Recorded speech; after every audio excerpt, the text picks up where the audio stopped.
Hi, I'm Liam. I've been living on a boat full time for 12 years.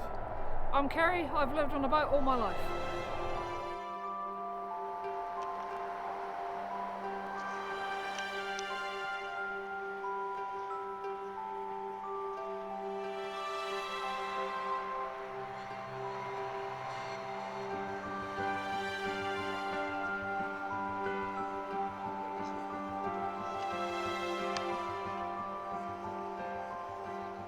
Okay, Kerry, can you just explain to us what the plan is today? So today we're doing the Runcorn arm. We're going to go down here, turn left, heading up the arm. We're going to be delivering to the marina first. Then we're going to set out and deliver to the other boats that require us. Most people have booked out. Whether they booked out enough in this weather, I wouldn't like to say. What happened today then? The snow, everywhere the snow, it looks so pretty until you're working in it. Everybody thinks it's so romantic up until the point where they have to start picking those bags of coal up, covered in water, cold water. You're about to learn some very interesting language, boys.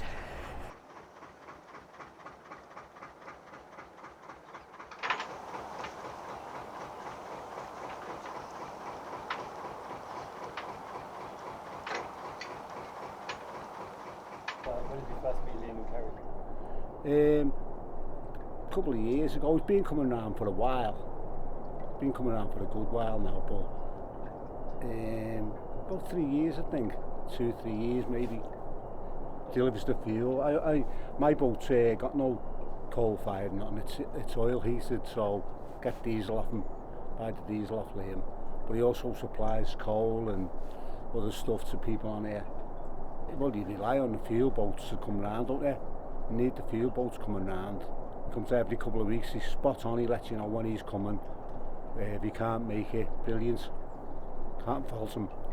Have you always lived in this area, or did you move over here?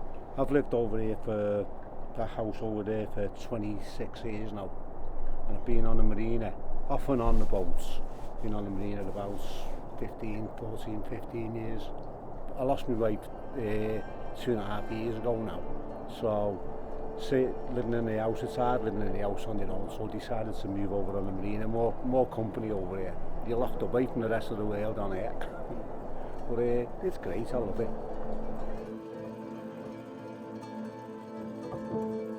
Can you just explain to me the difference Liam makes with his deliveries, how he goes about doing his job, and how it is for you?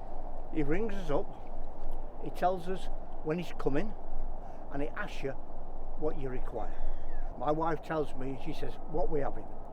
And I can choose wood, coal, we get our blue off him, and he delivers it. No problem. We've never had a problem. We're very grateful. And that's one of the best services we've had in the country of dealing with him. What more can I say?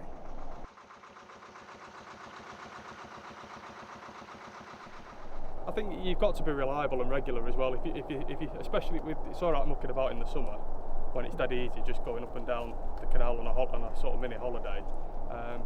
But if you say you're going to be there, like on a morning like today, if you say you're going to be there at 9 or 10 o'clock, you've got to be there. You know, there's no other way around it. And I think I've never missed a run. I don't think. You get fed up with the phone ringing every 5 minutes, people saying where are you, what you're doing, when are you going to be there, so that sort of makes you get out of bed in the morning and go and shut them up. Rather than going, oh, that's a reason to get up in the morning, it's that you have to get up and move the boats, you've got to go on, otherwise there's going to be people that are getting cold. People need you to do the job that you're doing, and if you don't, they're going to suffer for it, and then you're going to suffer for it because there isn't going to be anything on the table at dinner time. So there's definitely a lot of pride involved. You like to load the boat up heavy and get a lot of deliveries. Yeah, basically leave with a fully loaded boat and come back empty. That's always your goal.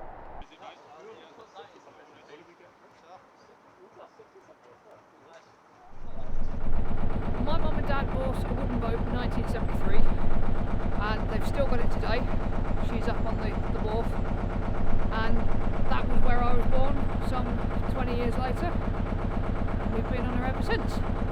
And by some dumb luck I met him And he asked me, can we work on a boat?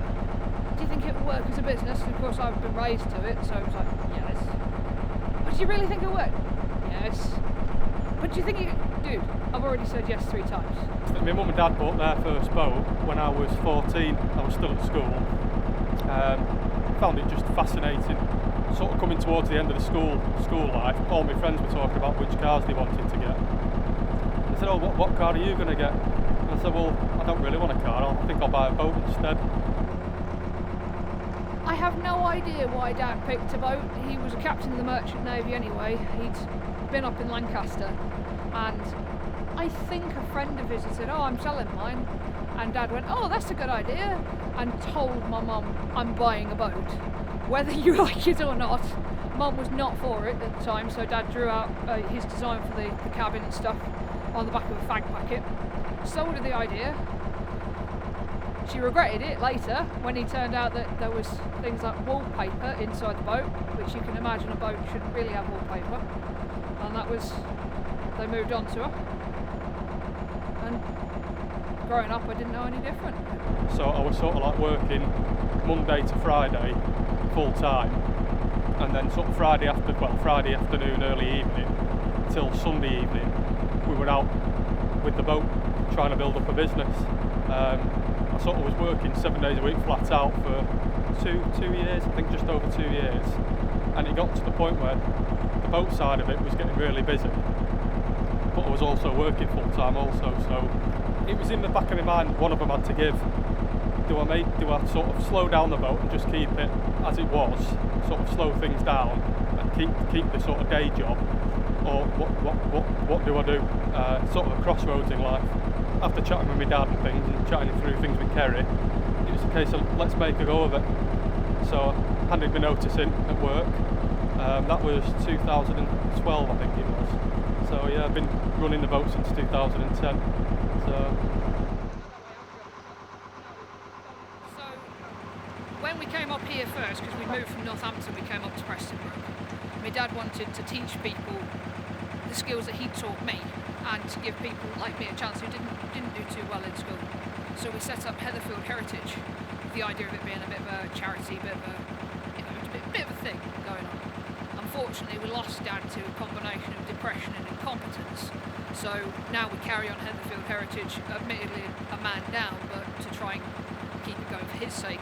So Baltic's plan is we're going to turn her into a floating classroom, and you can bring people who maybe young adults, children, or anybody who wants to learn something in a non-normal educational setting, non-conformist if you like, where they don't fit into a classroom situation, and they might do better boating along, or they might do better just being outside, or just something that's not sitting in front of a classroom staring at a chalkboard and not being able to comprehend what's being explained to you.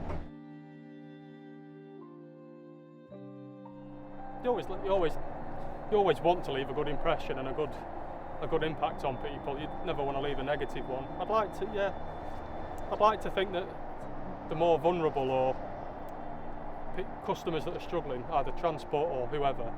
I mean, sometimes I've got one particular customer. She doesn't have any family.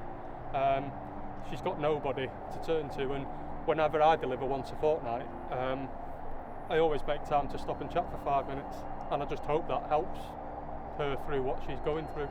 Yeah. I want to try and help people. Yeah. Try and do our best by other people, because you hope that one day, if you need that help, that they'll do it back to you. Yeah. Whether they will or not, we don't know, but it's not a cheap way of living. It's not cheap. It's not an easy escape. It's not this magical, oh, let's all skip off down the towpath, oh, isn't it wonderful? It's not. It shouldn't be. And you shouldn't go, oh, it's a nice cheap way of living. If it's a cheap way of living, it's a dangerous way of living. I want to give people a chance, because there's so many people who don't get that chance, and I was one of those sort of people, and by sheer luck my dad saw that and dealt with it, but other people might not be so lucky, and I want to make sure that they have that chance to try something else, to try something different, find their path. Hope it helped people, so hope it make Dad proud as well.